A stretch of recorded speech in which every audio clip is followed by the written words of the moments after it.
Hi, welcome to EdFit Learning. അപ്പോൾ മക്കളെ സുഖമാണെന്ന് വിചാരിക്കുന്നത്, നന്നായിട്ട് പഠിക്കുന്നുണ്ടെന്ന് വിചാരിക്കുന്നത്. നമ്മൾ കഴിഞ്ഞ ക്ലാസ് വരെ നമ്മൾ 5 എണ്ണം പഠിച്ചല്ലേ, 5 ക്ലാസ്സുകളാണ് നമ്മൾ കണ്ടിട്ടുണ്ടായിരുന്നത്. അഥവാ പാർട്ട് 5 വരെ നമ്മൾ പഠിച്ചു. അപ്പോൾ അതുവരെ നമ്മൾ പഠിച്ച കാര്യങ്ങളെ നിങ്ങൾക്ക് ഊഹിച്ച് ഉറപ്പിച്ച് തന്നെ നിങ്ങൾക്ക് പറയാൻ പറ്റും. ഊഹങ്ങളൊന്നും തന്നെ വേണ്ട, നമ്മൾ ഏറ്റവും ബെസ്റ്റ് ആയിട്ടുള്ള കാര്യങ്ങളാണ് പഠിച്ചത്. വേറെ ഒന്നും കൊണ്ടല്ല, ഏറ്റവും മികച്ച മാർക്ക് സ്കോർ ചെയ്യുന്നവരാണ് ഒന്നാമതാവുന്നത് അല്ലേ. അപ്പോൾ ആ ഒന്നാമതാവാൻ നിങ്ങൾ ഓരോരുത്തരും ഓടി തുടങ്ങണം എന്നുള്ളത് കൊണ്ടാണ് നമ്മൾ അന്ന് അങ്ങനെ ചെയ്തിട്ടുണ്ടായിരുന്നത്. അപ്പോൾ എല്ലാ A to Z കാര്യങ്ങളും ഉൾപ്പെടുത്തിയിട്ട് തന്നെയാണ് നിങ്ങൾക്ക് ആ ക്ലാസ്സുകൾ തന്നിട്ടുണ്ടായിരുന്നത്. ഇന്ന് നമ്മൾ അതിൻ്റെ 6ാമത്തെ ഭാഗത്തിലേക്ക് കടക്കുകയാണ്. ഓക്കെ, നമ്മൾ ഇന്ത്യൻ എക്കോണമിയുടെ 6ാമത്തെ ഭാഗത്തിലേക്ക് പ്രവേശിക്കുകയാണ്. അപ്പോൾ ആദ്യമായിട്ട് ശ്രദ്ധിക്കേണ്ട കാര്യം, ഇന്ത്യൻ എക്കോണമി 6 ഭാഗങ്ങളായിട്ട് തിരിയുന്നല്ലേ. 10,000 ഭാഗങ്ങളെടുത്താലും തീരാത്ത അത്രയും സബ്ജക്റ്റ് എന്തുണ്ട് നമ്മുടെ ഇന്ത്യ എന്ന് പറയുന്ന ഇത്രയും വലിയൊരു രാജ്യത്തുണ്ട്. ഓക്കെ, അപ്പോൾ അത്രയും വലിയ കാര്യങ്ങളുണ്ട്. ഇനി ഇതിന് പുറമെ കേരള എക്കോണമിയൊക്കെ ഉണ്ട്. അപ്പോൾ ഇതൊക്കെ കൂട്ടിച്ചേർത്തിട്ട് വേണം നമുക്ക് പഠിക്കാൻ. അപ്പോൾ അതുകൊണ്ടാണ് ഇത്രയും കാര്യങ്ങൾ നമുക്ക് മുന്നോട്ട് പോകുന്നത്. ഓക്കെ, അപ്പോൾ എല്ലാവർക്കും സുഖമാണെന്ന് വിചാരിക്കുന്നു. നമുക്ക് എന്ത് ചെയ്യാം, ക്ലാസ്സിലേക്ക് നേരെ സ്റ്റാർട്ട് ചെയ്യാം. അപ്പോൾ ഇന്ത്യൻ എക്കോണമിയിൽ നമുക്ക് ആദ്യമായിട്ട് ഇന്നത്തെ ക്ലാസ്സിൽ പഠിക്കാനുള്ളത് രണ്ട് കാര്യങ്ങളാണ്. ഒന്ന് പൊതു ചെലവ്, മറ്റൊന്ന് പൊതുവരുമാനം. എന്തൊക്കെയാണ്? പൊതുചിലവും പൊതുവരുമാനം. പൊതുചിലവ് കേട്ടിട്ടുണ്ടോ നിങ്ങൾ? അതുപോലെ പൊതുവരുമാനം എന്ന് പറഞ്ഞു കഴിഞ്ഞാൽ എന്താണെന്ന് അറിയോ? നമ്മൾ പറയാറുണ്ട് അല്ലേ, പൊതുമുതൽ എന്ന് പറയാറുണ്ട്. എന്താണ് പൊതുമുതൽ എന്ന് പറഞ്ഞു കഴിഞ്ഞാൽ? പൊതുമുതൽ എന്ന് പറഞ്ഞു കഴിഞ്ഞാൽ നമ്മുടെ എല്ലാവർക്കും വേണ്ടിയിട്ടുള്ളതാണ് പൊതുമുതൽ എന്ന് പറയുന്നത്. അതുപോലെ പൊതുചിലവ് എന്തായിരിക്കും? എല്ലാവരുടെയും ചിലവ്, അഥവാ നമ്മുടെ ഗവൺമെൻറ്റിൻ്റെ നമ്മുടെ ഗവൺമെൻറ്റിൻ്റെ ചിലവിനെ നമ്മൾ പറയുന്ന പേരാണ് പൊതുചിലവ്. അപ്പോൾ ഗവൺമെൻറ്റിൻ്റെ വരുമാനത്തിന് പറയുന്ന പേരായിരിക്കും എന്ത്?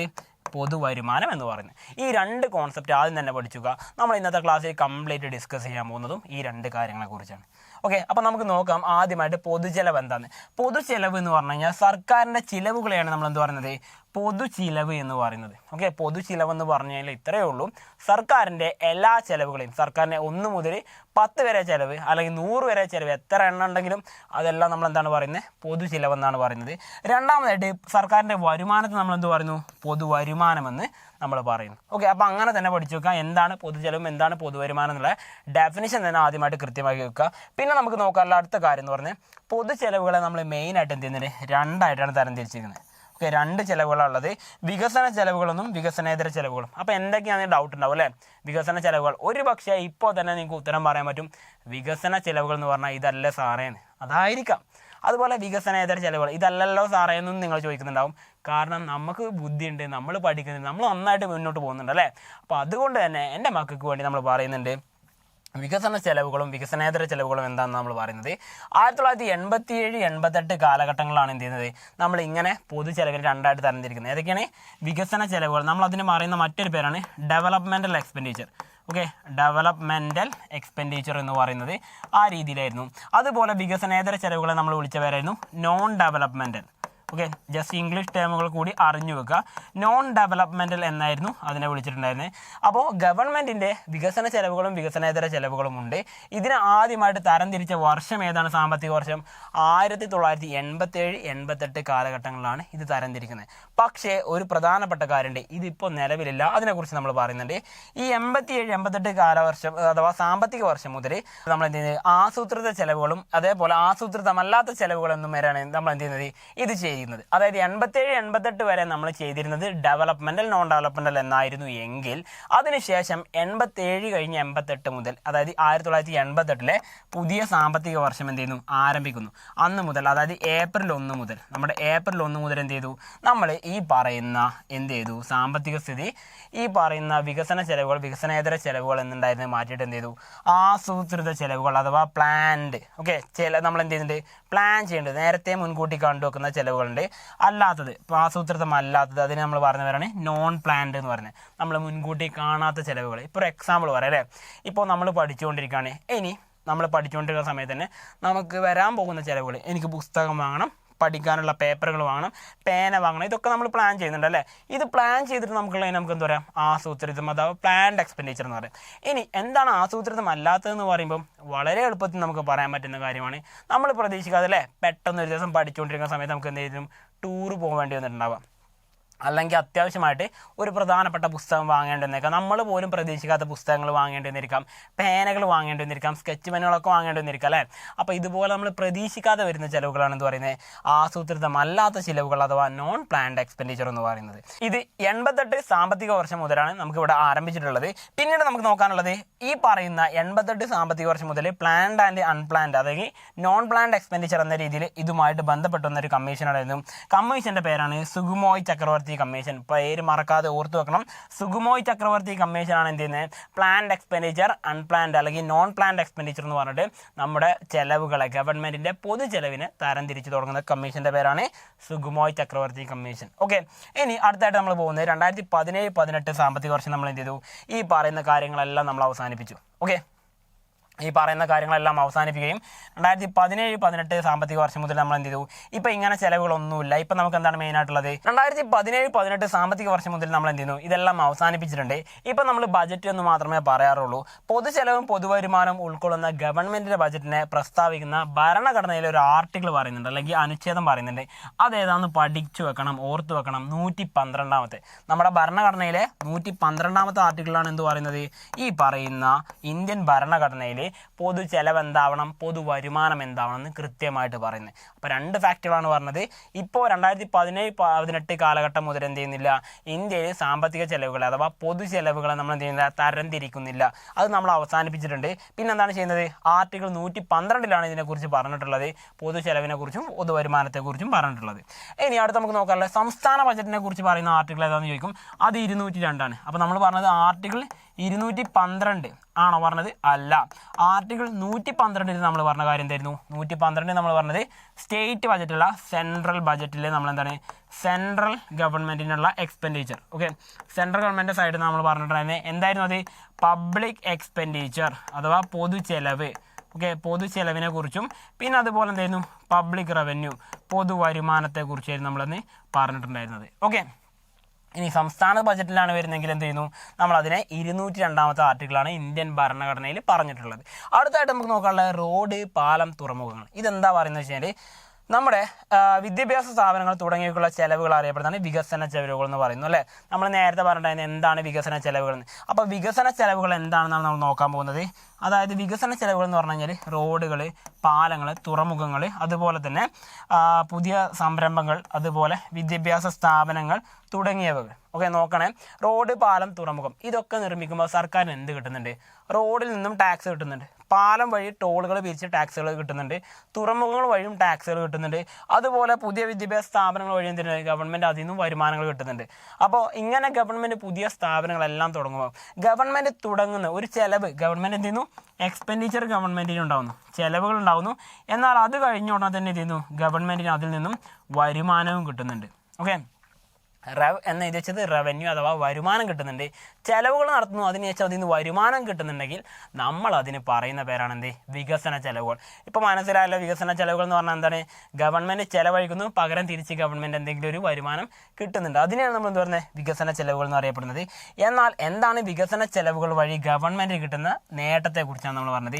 തിരികെ നേട്ടം ലഭിക്കുന്നു എങ്കിൽ നമ്മൾ പറയുന്നതാണ് വികസന ചെലവുകൾ. ഉദാഹരണം നമ്മൾ പറഞ്ഞു. ഇനി ഇതല്ലാതെ വികസനേതര ചെലവുകൾ എന്ന് പറയുന്നുണ്ട് അല്ലേ, വികസനേതര ചെലവുകൾ, നോൺ ഡെവലപ്മെന്റൽ എക്സ്പെൻഡിച്ചർ എന്ന് പറയുന്നുണ്ട്. അതായത് തിരികെ നേട്ടങ്ങൾ ലഭിക്കാതെ, ഇപ്പോൾ ഫോർ എക്സാമ്പിൾ പറയുകയാണെങ്കിൽ നമുക്കൊരു പ്രളയം വന്ന സമയത്ത് ഗവൺമെൻറ് ഒരുപാട് സാമ്പത്തിക പ്രവർത്തനങ്ങൾ നടത്തുന്നുണ്ട്. പ്രകൃതി ദുരന്തങ്ങളായിട്ടുള്ള മറ്റുള്ളത്, ഭൂകമ്പം വരുന്നു, സുനാമിയൊക്കെ വരുന്നു, ആ സമയത്തും ഗവൺമെൻറ് ഒരുപാട് ചിലവുകൾ ഉണ്ടാവാറുണ്ട്. പക്ഷേ ഇതിനൊക്കെ എന്തെങ്കിലും ചിലവഴിച്ചതിന് ശേഷം തിരിച്ച് ഗവൺമെൻറ് എന്തെങ്കിലും കിട്ടുന്നുണ്ടോ, നേരിട്ട് ഇല്ല. അങ്ങനെ നേരിട്ടൊന്നും കിട്ടാതെ തിരികെ നേട്ടങ്ങൾ ലഭിക്കാതെയുള്ള ഗവൺമെൻറ്റിൻ്റെ ചിലവുകളെ പറയുന്നവരാണ് വികസനേതര ചെലവുകൾ എന്ന് പറയുന്നത്. ഓക്കെ, പിന്നെ ഗവൺമെൻറ്റിനുള്ള വരുമാനം അറിയപ്പെടുന്ന പേരാണ് പൊതുവരുമാനമെന്ന് നമ്മൾ ഓൾറെഡി പറഞ്ഞു കഴിഞ്ഞു. അതുകൊണ്ട് തന്നെ ഗവൺമെൻറ്റിന് കിട്ടുന്ന വരുമാനത്തിൻ്റെ സ്രോതസ്സുകൾ നമ്മൾ നോക്കുകയാണെങ്കിൽ മെയിനായിട്ട് 2 സ്രോതസ്സുകളാണ് ഗവൺമെൻറ്റിന് കിട്ടുന്ന വരുമാനത്തിന്. മെയിനായിട്ട് ഒന്നാമതായിട്ട് നമ്മൾ പറഞ്ഞു നികുതി വരുമാനങ്ങൾ, രണ്ടാമത്തത് നികുതിയേതര വരുമാനങ്ങൾ. അതായത് നികുതി വഴി എന്ത് ചെയ്യാറുണ്ട്, ഗവൺമെൻറ് വരുമാനം കിട്ടാറുണ്ട്. നമ്മൾ സിമ്പിളായിട്ട് പറയുകയാണെങ്കിൽ ടാക്സ് എന്താണെന്ന് എല്ലാവർക്കും അറിയാലോ. നമ്മളെന്താണ് ടാക്സ്, അതിന് കൃത്യമായിട്ടൊരു ഡെഫിനിഷൻ വരെ പറയുന്നുണ്ട്. അപ്പോൾ നമുക്ക് നോക്കാം എന്താണ് ടാക്സ് എന്ന് പറയുന്നത്. നികുതി വരുമാനത്തെക്കുറിച്ചാണ് ആദ്യമായിട്ട് നമ്മൾ പറയുന്നത്.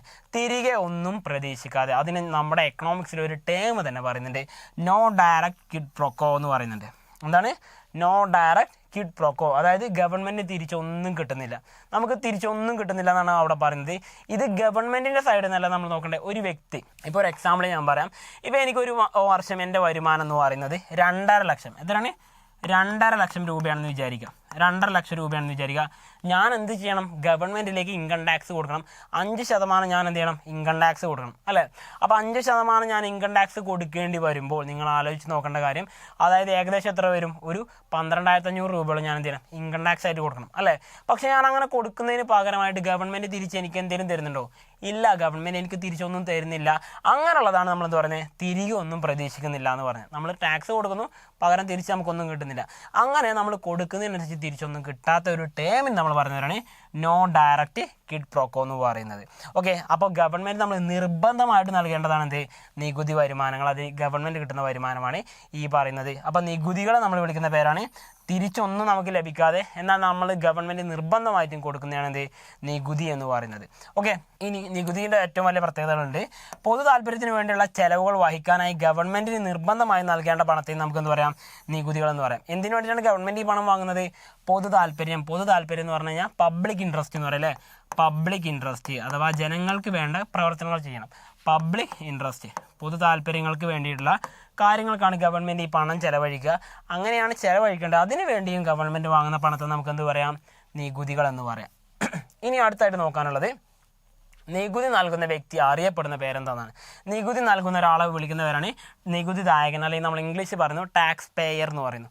ടാക്സ് കൊടുക്കുന്ന ആൾ അല്ലെങ്കിൽ നികുതി നൽകുന്നവൻ, നികുതി നൽകുന്ന ആൾ എന്ന് നമ്മൾ അർത്ഥം വെക്കുന്ന എന്താണ്? നികുതിദായകൻ എന്നാണ്.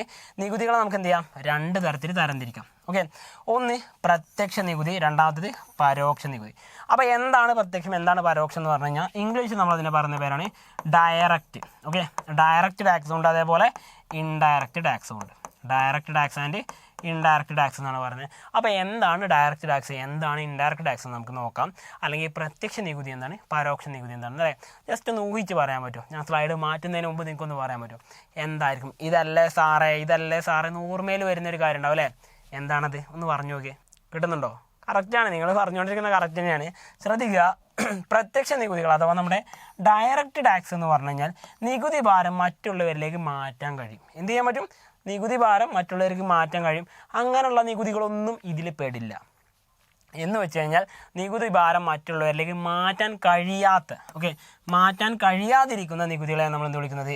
ഈ പറഞ്ഞ പ്രത്യക്ഷ നികുതി. ഇപ്പോൾ ഫോർ എക്സാമ്പിൾ ഞാൻ പറഞ്ഞൊരു ഉദാഹരണം നോക്കുക. ഇപ്പോൾ ഞാൻ നേരത്തെ പറഞ്ഞല്ലോ, എനിക്ക് വരുമാനം 2.5 ലക്ഷം രൂപ, മാസ വരുമാനമല്ല, ഒരു വർഷം എനിക്ക് 2.5 ലക്ഷം, അതായത് മാസം 25,000 രൂപ വരുമാനമുള്ള ഒരു ജോലി ചെയ്യുന്ന ഞാൻ, 25,000 രൂപ സാലറി കിട്ടുന്ന ജോലി ചെയ്യുന്ന ഞാൻ എന്ത് ചെയ്യണം? ഇൻകം ടാക്സ് ഇന്ത്യയിൽ കൊടുക്കണം. അത് നിയമമാണ്. കാരണം നിങ്ങളുടെ വരുമാനം 2,49,999 രൂപ ആണെങ്കിൽ നിങ്ങൾ എന്ത് ചെയ്യേണ്ട? ടാക്സ് കൊടുക്കണ്ട. പക്ഷേ 1 രൂപ കൂടുതലാക്കിയിട്ട് 2.5 ലക്ഷമാണ് നിങ്ങളുടെ വരുമാനമെങ്കിൽ നിങ്ങൾ എന്ത് ചെയ്യണം? ഓരോ വർഷം ഗവൺമെൻറ്റിലേക്ക് കൃത്യമായിട്ടുള്ള ശതമാനം നികുതി കൊടുക്കണം, അല്ലേ? അപ്പോൾ 2.5 ലക്ഷത്തിൻ്റെ മുകളിലാണ് എന്ത് ചെയ്യുന്നത്? ഇന്ത്യയിൽ നികുതികൾ ഈ പറയുന്ന ഇൻകം ടാക്സ് വാങ്ങുന്നത്. അപ്പോൾ അവിടുത്തെ ഒരു പ്രത്യേകത ഉണ്ട്. എൻ്റെ പേരിൽ വന്ന ഇൻകം ടാക്സ്, ഇപ്പോൾ എൻ്റെ പേരിൽ സൽസബീൻ എന്ന് പറയുന്ന എൻ്റെ പേരിൽ വന്ന ഇൻകം ടാക്സ്, ഓക്കെ, അത് ആര് തന്നെ അടക്കണം? ഞാൻ തന്നെ അടക്കണം. എനിക്ക് പകരം വേറൊരാൾ അടച്ചിട്ട് കാര്യമുണ്ടോ? ഇപ്പം എന്നോട് സ്നേഹം തോന്നിയിട്ട് എന്ത് ചെയ്യുന്നു? എൻ്റെ പിതാവ് അല്ലെങ്കിൽ എൻ്റെ മാതാവ് എൻ്റെ മോന് വന്ന നികുതി അല്ലേ ഞാൻ അടച്ചോളാം എന്ന് പറഞ്ഞിട്ട് എൻ്റെ വാപ്പ സിദ്ദീഖ് എന്ത് ചെയ്യുന്നു? അവിടെ പോയിട്ട് എന്ത് ചെയ്യുന്നു? ഈ നികുതി അടച്ചു കൊടുക്കണം. വല്ല കാര്യമുണ്ടോ? ഇല്ല. അപ്പോൾ ചെയ്യാൻ പറ്റില്ല. കാരണം നികുതി ആരിലാണോ വന്നിട്ടുള്ളത് അയാൾ തന്നെ അടക്കണം. അതാണ് ഇവിടെ പറഞ്ഞത് ഷിഫ്റ്റിംഗ് ഈസ് നോട്ട് പോസിബിൾ. നികുതി നമുക്ക് എന്ത് ചെയ്യാൻ പറ്റില്ല? ഷിഫ്റ്റ് ചെയ്യാൻ പറ്റില്ല. ഒരാളിൽ നിന്നും മറ്റൊരാളിലേക്ക് മാറ്റാൻ പറ്റില്ല. അങ്ങനെയുള്ള നികുതികളെ വിളിക്കുന്ന പേരാണ് പ്രത്യക്ഷ നികുതികൾ എന്ന് പറയുന്നത്. ആരുടെ പേരിലാണോ നികുതി ചുമത്തിയത് അവർ തന്നെ എന്ത് ചെയ്യേണ്ടി വരുന്നു? നികുതി നൽകേണ്ടി വരുന്നു. ഇതിനെയാണ് നമ്മൾ എന്ത് പറയുന്നത്? പ്രത്യക്ഷ നികുതികൾ എന്ന് പറയുന്നത്. ഇനി അടുത്ത് നമുക്ക് നോക്കുന്നതാണ് ഇവിടുത്തെ ഏറ്റവും വലിയ പ്രത്യേകത കൂടി നമ്മൾ പറയുന്നുണ്ട്. നികുതി ഭാരം ആരെയാണ് കൊടുക്കുന്നത്? ഈ പറഞ്ഞ നികുതിദായകൻ തന്നെയാണ് വഹിക്കേണ്ടി വരുന്നത്. ഉദാഹരണം നമ്മൾ പറഞ്ഞു വ്യക്തിഗത ആദായ നികുതി അഥവാ പേഴ്സണൽ ഇൻകം ടാക്സ്. ഓക്കെ, ഒരു വ്യക്തിയുടെ പേരിലുണ്ടാകുന്ന ഇൻകം, അയാളുടെ വരുമാനത്തിന് മുകളിൽ നമ്മളിതിന് പറഞ്ഞ മറ്റൊരു പേരാണ് ആദായ നികുതി അല്ലെങ്കിൽ ഇൻകം ടാക്സ് എന്ന് പറയും. രണ്ടും സെയിം തന്നെയാണ്. അതുപോലെ മറ്റൊന്നാണ് കോർപ്പറേറ്റ് ടാക്സ്. അപ്പോൾ എന്താണ് കോർപ്പറേറ്റ് ടാക്സ്? ഡൗട്ട് ഉണ്ടാവില്ല നിങ്ങൾക്ക്. ഇൻകം ടാക്സ് എന്താ, കോർപ്പറേറ്റ് ടാക്സ് എന്താണ്? കോർപ്പറേറ്റ് ടാക്സ് എന്ന് പറഞ്ഞു കഴിഞ്ഞാൽ ഒരു വ്യക്തി എന്നല്ല, ഒരു കമ്പനി ഓക്കെ, ഒരു കമ്പനി ആവട്ടെ ഒരു സ്ഥാപനമാവട്ടെ അവർക്ക് ഒരു വർഷം ഉണ്ടാകുന്ന വരുമാനം ഉണ്ടല്ലേ, അപ്പോൾ അവർക്ക് കിട്ടുന്ന ലാഭം ഉണ്ടാവുമല്ലോ. ഈ ലാഭത്തിൻ്റെ മുകളിൽ അവർ കൊടുക്കേണ്ട ടാക്സാണ് എന്ത്, ഈ പറയുന്ന കോർപ്പറേറ്റ് ടാക്സ്. നമുക്ക് ഡീറ്റെയിൽ ആയിട്ട് നോക്കാം. ഇനി അടുത്ത് നമുക്ക് നോക്കാനുള്ളത് വ്യക്തിഗത ആദായ നികുതി എന്താണെന്നാണ്. 1860 നമ്മളിപ്പോൾ പറഞ്ഞ ഇൻകം ടാക്സ് ബ്രിട്ടീഷുകാരനായിരുന്ന സർ ജെയിംസ് വിൽസൺ ആണ് എന്ത് ചെയ്യുന്നത്, ഇന്ത്യയിൽ ആദ്യമായിട്ട് ഇൻകം ടാക്സ് തുടങ്ങുന്നത്. 1860 വർഷം മറക്കരുത്. ഇന്ത്യക്ക് സ്വാതന്ത്ര്യം കിട്ടുന്നതിന് ഏകദേശം ഒരു 100 വർഷം മുൻപ് തന്നെ നമുക്ക് പറയാം അല്ലേ. അതായത് ഇന്ത്യക്ക് സ്വാതന്ത്ര്യം കിട്ടുന്നതിൻ്റെ ഒരു നൂറ്റാണ്ട് മുൻപ് തന്നെ എന്ത് ചെയ്യുന്നത്, ഇന്ത്യയിൽ ഇൻകം ടാക്സ് വന്നിട്ടുണ്ട്.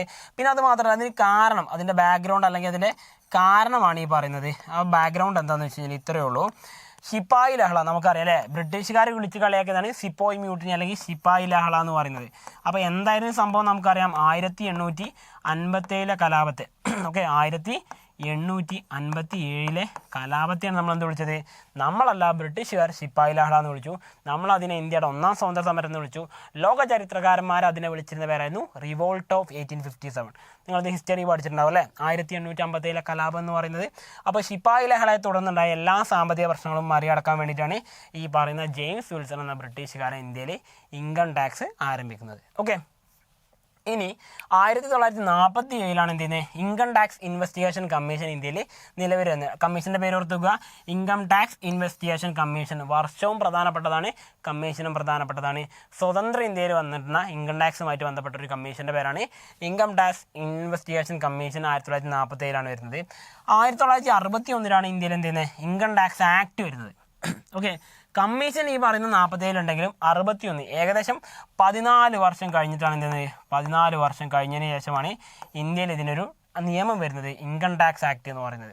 അപ്പോൾ നിങ്ങൾ ആലോചിക്കേണ്ട കാര്യം, ഇൻകം ടാക്സ് ആക്ട് പ്രകാരമുള്ള കേന്ദ്ര സർക്കാരാണ് എന്ത് ചെയ്യുന്നത്, ആദായ നികുതി പിരിക്കുന്നത്. അപ്പോൾ ചോദ്യം വരുന്നത് എങ്ങനെയാണ്, ആർക്കാണ് നമ്മൾ ഇൻകം ടാക്സ് കൊടുക്കുന്നതെന്ന് ചോദിക്കും. ഓപ്ഷൻസ് തരും, കേന്ദ്ര സർക്കാർ തരും, സംസ്ഥാന സർക്കാർ, തദ്ദേശ സ്വയംഭരണ സ്ഥാപനങ്ങൾ, ഇവർ 3 പേർക്ക്. 4 ഓപ്ഷൻ തരികയാണ്. നിങ്ങൾ ഏതിനാ കുത്തുക, ഉത്തരം അറിയുന്ന ഒരാൾ നേരെ ആൻസർ ചെയ്യാർക്ക് വേണ്ടിയിട്ടാണ് കേന്ദ്ര സർക്കാർ അഥവാ നമ്മുടെ സെൻട്രൽ ഗവൺമെൻറ് മാത്രമേ എന്തുള്ളൂ, ഇൻകം ടാക്സ് പിരിക്കാനുള്ള അവകാശമുള്ളൂ.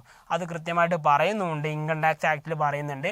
അതായത് കേന്ദ്ര സർക്കാർ മാത്രമാണ് എന്ത് ചെയ്യുന്നത്, വ്യക്തികളുടെ കയ്യിൽ നിന്നും ഇൻകം ടാക്സ് വാങ്ങുന്നത്. സംസ്ഥാനങ്ങൾക്ക് വാങ്ങാൻ പറ്റില്ല, തദ്ദേശ സ്വയംഭരണ സ്ഥാപനങ്ങൾക്ക് വാങ്ങാൻ പറ്റില്ല, ഇവർ 3 പേർക്കും വാങ്ങാൻ പറ്റില്ല, ഒരാൾക്ക് മാത്രമേ അധികാരമുള്ളൂ. അതാണ് നമ്മുടെ കേന്ദ്ര സർക്കാർ എന്ന് പറയുന്നത്. പിന്നെ അടുത്തൊരു കാര്യം, വ്യക്തികളുടെ വരുമാനത്തിന് മേൽ ചുമത്തുന്ന നികുതിയാണ് ഇൻകം ടാക്സ് എന്ന് നമ്മൾ ഓൾറെഡി പറഞ്ഞു കഴിഞ്ഞു. ഓക്കെ, ഇനി അടുത്തായിട്ട് നമ്മൾ നോക്കുന്നത്, ഇന്ത്യയിൽ 2.5 ലക്ഷം രൂപയും അതിൽ കൂടുതലും വാർഷിക വരുമാനമുള്ള ഏതൊരാൾ എന്ത് ചെയ്യണം, നിലവിലിപ്പോൾ ഇൻകം ടാക്സ് നൽകാൻ ബാധ്യസ്ഥരാണ്. അതുപോലെ തന്നെ വരുമാനം കൂടുന്നതിനനുസരിച്ച് എന്ത് ചെയ്യുന്നുണ്ട്, നമ്മുടെ നികുതിയും കൂടുന്നു. അതായത് നമ്മുടെ ഇന്ത്യയിലുള്ള ഈ ഒരു സിസ്റ്റത്തിൻ്റെ പേരാണ് progressive taxation. Okay, progressive taxation എന്ന് പറഞ്ഞു കഴിഞ്ഞാൽ ഇത്രയേ ഉള്ളൂ, നമ്മുടെ വരുമാനം കൂടുന്നു. ഇപ്പോൾ 2.5 ലക്ഷം അല്ലേ, 2.5 ലക്ഷം മുതൽ 5 ലക്ഷം വരെ, 5 ലക്ഷം വരെ നമ്മൾ എത്ര ശതമാനം കൊടുക്കണ്ടേ, നമ്മുടെ വരുമാനത്തിന് 5% മതി. ഓക്കെ, എന്നാൽ നിങ്ങൾ ആലോചിച്ച് നോക്കുക, 5 ലക്ഷം മുതൽ നമ്മൾ എന്ത് ചെയ്യുന്നു, 5 ലക്ഷം മുതൽ നമ്മുടെ 7 ലക്ഷം 7.5 ലാക്ക് വരെയാണ് നമ്മൾ എന്ത് ചെയ്യണം, 5% അല്ല, അത് 10% മാറും. ഓക്കെ, അതുപോലെ 7 ലക്ഷം മുതൽ 10 ലക്ഷം വരെയാണെങ്കിൽ നമ്മുടെ വരുമാനമെങ്കിൽ നമ്മൾ എന്ത് ചെയ്യണം, അത് വീണ്ടും 15% കൂടും. അങ്ങനെ നികുതി കൂടിപ്പോവും. അപ്പോൾ നിങ്ങൾക്ക് തോന്നുന്നുണ്ടാവും അല്ലേ, ഇതിങ്ങനെ കൂടി 110% ആവുമെന്ന്. ഇല്ല, മാക്സിമം സാധാരണ ഇന്ത്യയിൽ വാങ്ങുന്ന എത്ര ശതമാനം വരെയാണ്, 30% വരെയാണ് സാധാരണ ഇന്ത്യയിൽ ഇപ്പോൾ നിലവിൽ വാങ്ങുന്നത്, ഏറ്റവും കൂടുതൽ വാങ്ങുന്നത്. ഓക്കെ, അപ്പോൾ ഇത്രയും കാര്യങ്ങൾ ഓർത്ത് വെക്കുക. ഇനി അടുത്ത കാര്യം നമുക്ക് നോക്കാനുള്ളത് കോർപ്പറേറ്റ് നികുതി എന്താണ്. ഇപ്പോൾ നമ്മൾ ഇൻകം ടാക്സ് പറഞ്ഞു, കോർപ്പറേറ്റ് നികുതി എന്താണെന്ന് ഞാൻ ഓൾറെഡി പറഞ്ഞിട്ടുണ്ട്. ഇനി അതൊന്നുകൂടി എനിക്ക് എക്സ്പ്ലെയിൻ ചെയ്യാൻ വേണ്ടി കൊടുത്തിട്ടുള്ളതാണ് net income. Okay, net income എന്ന് പറഞ്ഞൊരു ടേം ഉണ്ട്, അഥവാ നമ്മൾ അതിന് പറഞ്ഞു വരാണ് അറ്റ വരുമാനം. അറ്റ വരുമാനം എന്ന് പറഞ്ഞു കഴിഞ്ഞാൽ അറ്റുപോയി അഥവാ വേർപെട്ട് പോയി എന്നാണ് ഉദ്ദേശിക്കുന്നത്, അല്ല വ്യത്യാസം എന്നാണ് ഇതുകൊണ്ട് ഉദ്ദേശിക്കുന്നത്. നെറ്റ് ഇൻകം എന്ന് പറഞ്ഞു കഴിഞ്ഞാൽ ഇത്രയുള്ള സംഭവം.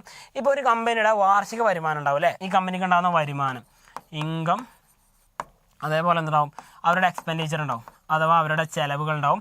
ഈ വരുമാനത്തിൽ നിന്നും അവരുടെ ചിലവുകൾ കുറക്കുന്നു. ഓക്കെ, എന്താ ചെയ്യുന്നത്, അല്ലെങ്കിൽ നമ്മളിവിടെ പറയാം വരുമാനം. ഓക്കെ, വരുമാനത്തിൽ നിന്നും അവരുടെ ചിലവുകൾ എന്ത് ചെയ്യുന്നു, കുറക്കുന്നു. ഓക്കെ, ചിലവുകൾ കുറക്കുകയാണ് ചെയ്യുന്നത്. അപ്പോഴാണ് നമുക്ക് കിട്ടുക ലാഭം കിട്ടുക അല്ലേ. അപ്പോൾ അങ്ങനെ കിട്ടുന്നതിന് നമുക്ക് എന്ത് പറയാം, നെറ്റ് ഇൻകം എന്ന് പറയാം.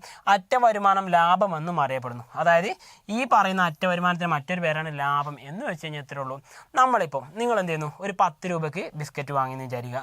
അത് നിങ്ങളുടെ സുഹൃത്തിന് 15 രൂപയ്ക്ക് നിങ്ങൾ മറിച്ച് വിറ്റു. ഓക്കെ, അതായത് നിങ്ങൾക്ക് ചിലവായത് 10 രൂപ, നിങ്ങളുടെ ഫ്രണ്ട് അത് വാങ്ങിയത് 15 രൂപ.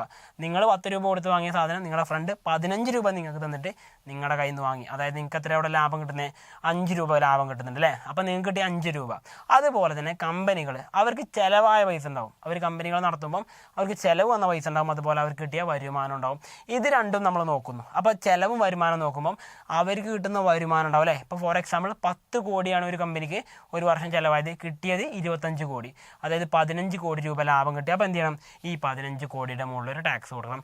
അങ്ങനെയുള്ള ടാക്സുകളെ നമ്മൾ വിളിക്കുന്ന പേരാണ് കോർപ്പറേറ്റ് നികുതി എന്നറിയപ്പെടുന്നത്. 400 കോടി രൂപ വരെ നമ്മളിപ്പോൾ എത്ര ടാക്സ് കൊടുക്കേണ്ടത്, 25% ഒരു കമ്പനി കൊടുക്കേണ്ടത്. അതായത് ഒരു വരുമാനം, അവർക്ക് വരുമാനം എന്ന് പറഞ്ഞാൽ 400 കോടിയാണെന്ന് വിചാരിക്കുക. ഓക്കെ, വരുമാനം 400 കോടി എന്നല്ല ഇവിടെ ഉദ്ദേശിക്കുന്നത്. ഈ 400 കോടി അതിൽ നിന്ന് എന്ത് ചെയ്യും, ചിലവുകൾ കുറക്കും. ഇപ്പോൾ ഒരു ഉദാഹരണം പറയുകയാണെങ്കിൽ ഒരു കമ്പനിക്ക് വരുമാനം ഉണ്ടായത് 500 കോടി വരുമാനം. ഓക്കെ, വരുമാനം 500 കോടി. അവർക്ക് ഒരു വർഷം ഉണ്ടായിരുന്ന ചിലവ് എന്ന് പറയുന്നത് 100 കോടി. ഓക്കെ, ചിലവ് 100 കോടിയായിരുന്നു ഉണ്ടായിരുന്നത്. അങ്ങനെയാണെങ്കിൽ ഈ പറയുന്ന ചിലവ് 100 കോടിയായിരുന്നു ഉണ്ടായെങ്കിൽ അവരുടെ ലാഭം എന്ന് പറയുന്നത് എത്രയാണ്, 400 കോടിയാണ്. 400 കോടിയാണ് അവരുടെ ലാഭം എന്ന് പറയുന്നത്. ഈ 400 കോടി രൂപ വരെ അവർ എന്ത് ചെയ്താൽ മതി, 25 ലക്ഷം കൊടുത്താൽ മതി. ഇനി അടുത്ത വർഷം കമ്പനിയുടെ വരുമാനം വീണ്ടും മാറാണ് നോക്കണേ. 500 കോടി ഉണ്ടായിരുന്ന കമ്പനി എന്ത് ചെയ്തു, 600 കോടിയായി. അവരുടെ ചിലവ് എന്ത് ചെയ്തു, വീണ്ടും അവരുടെ ചിലവ് 100 കോടി ഉണ്ടായിരുന്ന ഒരു 150 കോടിയായി. 150 കോടിയായി എന്ന് വിചാരിക്കുക. 150 കോടി മാത്രമാണ് അവരുടെ ചിലവ്. 50 കോടി കൂടി, പക്ഷേ 100 കോടി പിന്നെയും കൂടി. അപ്പോൾ അവിടെ വ്യത്യാസം വരുന്ന എത്ര നമ്മൾ നോക്കി കഴിഞ്ഞാൽ നമുക്ക് മനസ്സിലാവും. ഏകദേശം 450 കോടി. 450 കോടി വരുമാനമുണ്ട്, അതായത് 400 കോടിയുടെ മുകളിൽ. അപ്പോൾ 400 കോടിയുടെ മുകളിൽ വന്നാൽ അവരെന്ത് ചെയ്താൽ പോരാ, 25% കൊടുത്താൽ പോരാ, പകരം എത്ര കൊടുക്കണം, 30% കൊടുക്കണം. എത്ര കൊടുക്കണേ, 30%. അതായത് 450 കോടിയുടെ 30%. അതിൻ്റെ 10% എന്ന് പറയുന്നത് 45 കോടി. 30% ആകുമ്പോൾ എത്രയായി, മൊത്തം നമുക്ക് നോക്കി കഴിഞ്ഞാൽ 135 കോടി രൂപ എന്ത് ചെയ്യണം, അവിടെ ടാക്സ് ആയിട്ട് നമ്മൾ കൊടുക്കണം. അപ്പോൾ നിങ്ങൾ ആലോചിച്ച് നോക്കുക, എത്ര വലിയ വലിയ കമ്പനികൾക്ക് ഇന്ത്യയിൽ എത്ര ടാക്സ് കൊടുക്കാനുണ്ടാവും. പക്ഷേ യാഥാർത്ഥ്യം എന്ന് പറഞ്ഞ് ടാക്സ് എന്ത് ചെയ്യാറില്ല, പൊതുവെ ഗവൺമെൻറ്റിലേക്ക് പല കാരണങ്ങളാൽ എത്താറില്ല. ഓക്കെ, ഇനി അടുത്തായിട്ട് നമുക്ക് നോക്കാനുള്ളതാണ് പ്രത്യക്ഷ നികുതികൾ കഴിഞ്ഞു. രണ്ടാമത്തെ കാറ്റഗറിയാണ് പരോക്ഷ നികുതി. പരോക്ഷ നികുതി എന്താണെന്നാണ് നമ്മൾ നോക്കാൻ പോകുന്നത്. പരോക്ഷ നികുതി എന്ന് പറഞ്ഞാൽ നികുതി ഭാരം മറ്റൊരാൾക്ക് മാറ്റാൻ പറ്റുമെങ്കിൽ നമ്മൾ അതിന് പറഞ്ഞവരാണ് പരോക്ഷ നികുതികൾ. നികുതി ഭാരം ഇപ്പോൾ ഫോർ എക്സാമ്പിൾ പറയുകയാണെങ്കിൽ നമ്മളിപ്പോൾ വാങ്ങുന്നത്, ഇപ്പോൾ എൻ്റെ കയ്യിലുള്ള ഈ ഒരു പെന്നിന് വില എന്ന് പറയുന്നത് ഒരു 20 രൂപയാണെന്ന് വിചാരിക്കുക. യഥാർത്ഥത്തിൽ ഇതിന് 20 രൂപ ഉണ്ടാവില്ല. അതിലെന്ത് ചെയ്യും, ഇൻക്ലൂസീവ് ഓഫ് ഓൾ ടാക്സസ്. നമ്മൾ കടയിൽ നിന്ന് ഏത് സാധനം വാങ്ങുകയാണെങ്കിൽ അവിടെ ഉണ്ടാവും അല്ലേ, MRP എന്ന് കൊടുത്തിട്ടുണ്ടാവുമല്ലോ. MRP എന്ന് പറഞ്ഞാൽ മാക്സിമം റീറ്റെയിൽ പ്രൈസ്. എന്നിട്ട് അതിൻ്റെ തൊട്ടതായ ചെറിയൊരു അക്ഷരത്തിൽ എഴുതിയിട്ടുണ്ടാവും ഇൻക്ലൂസീവ് ഓഫ് ഓൾ ടാക്സസ് എന്ന് എഴുതിയിട്ടുണ്ടാവും. ഇങ്ങനെ കണ്ടിട്ടുണ്ടാവും അല്ലേ. അതായത് എല്ലാ നികുതികളും ഉൾപ്പെടെയാണ് എന്ത് പറയുന്നത്, ഈ പറയുന്ന MRP എന്ന് പറയുന്നത്. അതായത് അർത്ഥം എന്താണ്, 20 രൂപയുടെ പേനയുടെ വില യഥാർത്ഥത്തിൽ എന്തായിരിക്കും, ഒരു 10 രൂപയായിരിക്കും. ബാക്കി വരുന്നത് എന്താണ്, എല്ലാം അതിൻ്റെ നികുതികളാണ് വരുന്നത്. ഓക്കെ, 10 രൂപ ബാക്കി ടാക്സുകളായിട്ട് വരുന്നു, വരുമാനം വരുന്നു, ലാഭം വരുന്നു, എല്ലാം കൂട്ടിയിട്ടാണ് അവസാനം 20 രൂപയ്ക്ക് ഈ പേന വിൽക്കുന്നത്. അപ്പോൾ നിങ്ങൾ മനസ്സിലാക്കേണ്ട കാര്യം, നമുക്ക് എന്ത് ചെയ്യണേ, പക്ഷേ നമ്മൾ ഈ പറയുന്ന ഞാൻ വാങ്ങുമ്പോൾ ചോദിക്കുന്നത്, ചേട്ടാ പേനക്ക് എത്ര വില എന്ന് മാത്രമേ ചോദിക്കുന്നുള്ളൂ. അദ്ദേഹം പറഞ്ഞു പേനയ്ക്ക് 20 രൂപയാണ് വില, വാങ്ങിക്കോളൂ എന്ന് പറഞ്ഞു. ഞാൻ പേന വാങ്ങുന്നു, 20 രൂപ കൊടുക്കുന്നു. പക്ഷെ ഞാൻ അറിഞ്ഞില്ല എന്ത് ഇതിൽ ടാക്സ് ഉൾപ്പെടുത്തിയിട്ടുണ്ട്, അത് അറിഞ്ഞിട്ടല്ല ഞാൻ എന്ത് ചെയ്ത് കൊടുത്തത്. ഓക്കെ, ഇങ്ങനെ നമ്മളറിയാതെ കൊടുക്കുന്ന ടാക്സുകളാണിത്. നികുതി ഭാരം ഒരാളിലേക്ക് മാറ്റും, എന്നാൽ നികുതിദായകർക്ക് എന്ത് ചെയ്യാൻ പറ്റും, വേറൊരാൾക്ക് പിന്നെയും ഇങ്ങനെ മാറ്റിക്കൊണ്ടിരിക്കാം. അതായത് നികുതി അങ്ങനെ മറ്റുള്ളവരിലേക്ക് മാറ്റാൻ പറ്റുമെങ്കിൽ നമ്മൾ അതിനെ വിളിക്കുന്നവരാണ് പരോക്ഷ നികുതി എന്ന് പറഞ്ഞത്. ഉദാഹരണങ്ങൾ ഞാൻ കാണിച്ചു തരാം, നോക്കണം. ഇന്ത്യയിൽ നിലവിലുള്ള പരോക്ഷ നികുതികൾ ഭൂരിഭാഗം ഉൾപ്പെടുത്തി തയ്യാറാക്കിയ ഒരു പ്രധാനപ്പെട്ട നികുതിയുണ്ട്. അതിൻ്റെ പേരാണ് ചരക്ക് സേവന നികുതി, അഥവാ നമ്മൾ ഇംഗ്ലീഷ് പറയുന്നൊരു പേരുണ്ട് GST എന്ന് പറയും അല്ലേ. ഇത് കേൾക്കാത്ത ആരുണ്ടാവില്ല. നമ്മുടെ കേരളത്തിലെ GST നമ്പർ ആരംഭിക്കുന്ന എത്രയിലാണ്, 32 എന്ന് പറയുന്ന നമ്പർ വെച്ചിട്ടാണ് അല്ലേ. അപ്പോൾ അതുകൂടി നോക്കി വെക്കണം. ഗുഡ്സ് ആൻഡ് സർവീസ് ടാക്സ് ആണ് ഇന്ത്യയിലുള്ള ഇപ്പോഴത്തെ ഏറ്റവും പ്രധാനപ്പെട്ട പരോക്ഷ നികുതി. അപ്പോൾ പരോക്ഷ നികുതി എന്ന് പറഞ്ഞാൽ ഇതാണ്, നമ്മൾ കൊടുക്കുന്ന നമ്മളറിയുന്നില്ല എന്ത് GST, അഥവാ ഈ പറയുന്ന GST വന്നതിന് ശേഷമാണ് എന്ത് ചെയ്യുന്നത്, നമ്മൾ പലരും ഒരു സാധനം വാങ്ങിയതിൻ്റെ GST ബില്ല് എത്രയാണ് നോക്കൂലേ. GST ബില്ലും കൂടി ചേർത്ത് കഴിഞ്ഞാൽ വലിയൊരു സംഖ്യ വരും. അപ്പോൾ നമ്മൾ സാധാരണ ചെയ്യുന്നൊരു കാര്യം, ഈ GST ബില്ല് വന്നതിന് ശേഷം നമ്മൾ ഈ പരോക്ഷ നികുതി ഇന്ത്യയിലുണ്ടെന്ന് തന്നെ പലരും അറിയുന്നത്. ഓക്കെ, ഇനി ശ്രദ്ധിക്കേണ്ട കാര്യം GST ലയിപ്പിക്കാത്ത പ്രധാനപ്പെട്ട പരോക്ഷ നികുതികൾ ഏതൊക്കെയാണെന്ന് ചോദിക്കാറുണ്ട്. ഒന്നാമത്തത് കേന്ദ്ര എക്സൈസ് ഡ്യൂട്ടി, അഥവാ നമ്മളെ കേന്ദ്ര ഗവൺമെൻറ് പിരിച്ചെടുക്കുന്ന എക്സൈസ് ഡ്യൂട്ടി. എക്സൈസ് എന്ന് പറയുമ്പോൾ മദ്യത്തിൻ്റെ ഓർമ്മ വരുന്നത് ഇന്ത്യയിൽ ഉൽപ്പാദിപ്പിക്കുന്ന എല്ലാ സാധനത്തിനും നമ്മൾ എന്ത് ചെയ്യണം, ടാക്സ് കൊടുക്കണം. അതിനെയാണ് എന്ത് പറയുന്നത്, എക്സൈസ് ഡ്യൂട്ടി എന്ന് പറയുന്നത്. രണ്ടാമത്തെയാണ് സേവന നികുതി, അഥവാ നമ്മുടെ സർവീസ് ടാക്സ്. മൂന്നാമത്തെയാണ് കേന്ദ്ര വിൽപ്പന നികുതി എന്ന് പറയുന്നത്, അതായത് കേന്ദ്രത്തിൻ്റെ വിൽപ്പന നികുതികൾ, അഥവാ നമ്മൾ സെയിൽസ് ടാക്സ് എന്ന് പറയുന്നു. പിന്നെ ആഡംബര നികുതി, ലക്ഷറി ടാക്സ് എന്ന് പറയുന്നത്, ഇതെല്ലാം എന്ത് ചെയ്തിട്ടുണ്ട്, ഒഴിവാക്കിയിട്ടുണ്ട്. ഇവയെല്ലാം എന്ത് ചെയ്തിട്ടുണ്ട്, ഈ പറയുന്ന GST ലയിപ്പിച്ചിട്ടില്ല. ഇനി ലയിപ്പിച്ച നികുതികൾ പ്രധാനപ്പെട്ട പരസ്യ നികുതി, സംസ്ഥാന മൂല്യവർദ്ധന നികുതി, അഥവാ നമ്മളതിനെ പണ്ട് വാറ്റ് എന്ന് പറയുമായിരുന്നു. പിന്നെ വിനോദ നികുതി, പ്രവേശന നികുതി, ലോട്ടറി, ചൂതാട്ടത്തിൻ്റെ നികുതി, ഇതെല്ലാം എന്ത് ചെയ്തിട്ടുണ്ട്, ഈ പറയുന്ന ലയിപ്പിച്ച നികുതികളെയാണ് നമ്മൾ പറഞ്ഞിട്ടുള്ളത്. GST ലയിപ്പിച്ചതാണ് ഇതൊക്കെ. ഇപ്പോൾ എന്തില്ല, വാറ്റ് എന്ന് പറഞ്ഞ് വാങ്ങാറില്ല. വാറ്റ് എന്ന് പറഞ്ഞു കഴിഞ്ഞാൽ വാല്യൂ ആഡഡ് ടാക്സ്, അങ്ങനെ തന്നെ പഠിച്ചേക്കണം കേട്ടോ, വാല്യൂ ആഡഡ് ടാക്സ്. ഇപ്പോൾ നിലവിൽ എന്തില്ല, ഇന്ത്യയിൽ ഈ സംഭവം നിലവിലില്ല. ഓക്കെ, ഇനി അടുത്ത നമുക്ക് നോക്കാനുള്ളത് ഒബ്ജക്റ്റീവ്സോട് കൂടി നമ്മളിത് അവസാനിപ്പിക്കുകയാണ് ചെയ്യുന്നത്. പൊതുചെലവ്, പൊതുവരുമാനം എന്നതിൽ ഗവൺമെൻറ്റിൻ്റെ പ്രധാനപ്പെട്ട നികുതികളെ കുറിച്ചാണ് നമ്മൾ പറഞ്ഞത്. നമുക്ക് രണ്ട് ചെലവുകളാണുള്ളത്. ഒന്ന് പറഞ്ഞു വികസന ചെലവുകളും വികസനേതര ചെലവുകളും എന്ന് പറഞ്ഞു, ഡെവലപ്മെൻറ്റ് ആൻഡ് നോൺ ഡെവലപ്മെൻറ്റ് പറഞ്ഞിട്ടുണ്ടായിരുന്നു. പിന്നെ അതുപോലെ നമ്മൾ വീണ്ടും രണ്ടായിട്ട് ക്ലാസിഫൈ ചെയ്തിട്ടുണ്ടായിരുന്നു, പ്ലാൻഡ് ആൻഡ് നോൺ പ്ലാൻഡ്, അഥവാ നോൺ പ്ലാൻഡ് പറഞ്ഞ് ക്ലാസിഫൈ ചെയ്തു. ഇപ്പോൾ നിലവിൽ ഇതൊന്നും ഇന്ത്യയിലില്ല. 2017 ബജറ്റ് മുതലാണ്, 17-18 ബജറ്റ് മുതലാണ് ഇത് നടപ്പിലാക്കിയെന്ന് പറഞ്ഞു. പിന്നെ പൊതുവരുമാനം രണ്ട് രീതിയിലാണ്, ഒന്ന് നികുതി വഴി കിട്ടുന്നത്, മറ്റൊന്ന് നികുതിയേതരമാണ് നമ്മൾ പഠിച്ചിട്ടുണ്ടായിരുന്നത്. അപ്പോൾ നികുതിയേതര വരുമാനം, നികുതിയേതര വരുമാനം നമ്മൾ പഠിച്ചിട്ടുണ്ടായിരുന്നു. അതേപോലെ നികുതി വരുമാനം. ഇനി നികുതിയേതര വരുമാനം നമുക്ക് എന്ത് ചെയ്യാം, അടുത്ത ക്ലാസ്സിൽ പഠിക്കാം. ഇന്ന് നമ്മൾ പഠിച്ച കാര്യങ്ങൾ എന്തായിരുന്നു, നികുതി വരുമാനങ്ങളായിരുന്നു. അത് നമ്മൾ രണ്ടായിട്ട് തിരിച്ചു, പ്രത്യക്ഷമായിട്ടും തിരിച്ചു, അതേപോലെ പരോക്ഷം. ഇങ്ങനെയാണ് നമ്മൾ പഠിച്ചത്. ബാക്കി എന്ത് ചെയ്യാം, അടുത്ത ക്ലാസ്സിൽ നമുക്ക് പഠിക്കാം.